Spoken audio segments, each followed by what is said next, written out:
younger brother who plays basketball in high school.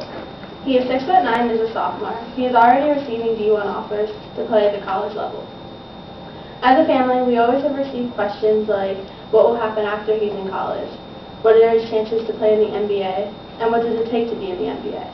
Many people ask us these questions, but we don't have the answers. Today for my speech, I will inform you on the difficulty of a college basketball player going into the NBA. You will be informed on the many college basketball teams in the United States, and you will also know that there aren't many NBA teams. You will learn that a college basketball player has a completely different lifestyle when you compare it to an NBA player.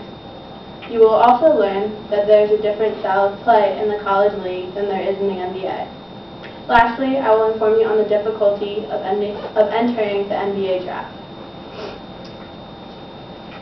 In college, there are 3 different divisions a college athlete can play in: Division I, Division II, and Division III. There are 347 teams in Division I, 265 teams in Division II, and 325 teams in Division III. This adds up to be 937 teams in college. And according to the NCAA, there are 12,181 players playing college basketball. In the NBA, there are only 30 teams. And according to the official site for the NBA, there are 432 players.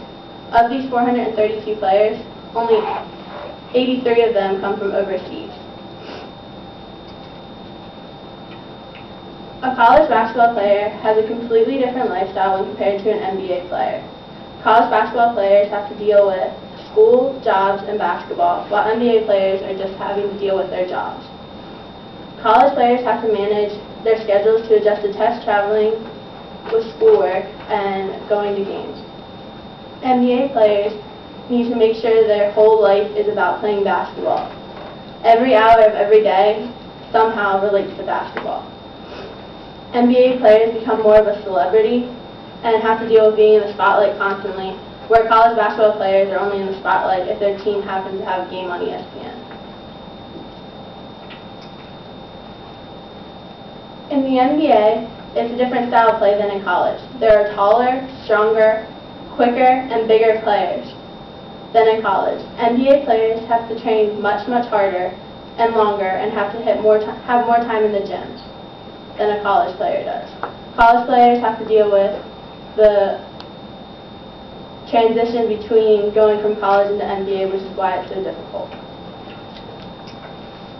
In the NBA, the gameplay is much different as well. There are 4 quarters that add up to 12 minutes each with a 24-second shot clock. Each player can have a maximum of 6 fouls, and in college there are 2 halves that are 20 minutes long with a 35-second shot clock, and each player has a maximum of 5 fouls. This adds up to 8 minutes more in an NBA game than the college game, which would lead to endurance that you'd have to have from college to NBA. And probably one of the most difficult things for a college player to go is to the NBA. To go into the NBA is entering the draft. You must be 19 years old, have at least been out of school for a year, or gone to college for 1 whole year.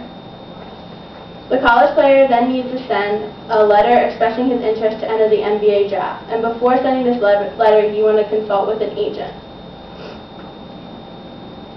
Then you must fill out an NBA draft application form. The college player will then need to attend pre-draft camps, which are held by the NBA. Then wait until the draft in July. The only thing is, only 60 players get drafted each year. And there's 2 rounds, and each team gets to pick. The draft was made a little easier for college players in 2006 because in 2006, NBA passed a rule stating that you must attend at least 1 year of college or be out of school for a year. Before then, a lot of people were just coming right out of high school, and this was every year 10 spots were taken up by a high school player in the draft. Now you know the difficulty level of a college basketball player going into the NBA. There are many college teams and few NBA teams. You also learn that there is a different lifestyle that a college player has than an NBA player. You learn the different style of play, as well as the difficulty level of being eligible for the NBA draft. As for my brother, we now know what it takes for him to go to the NBA. what he has an option at after college, and the chance he has to be in the NBA.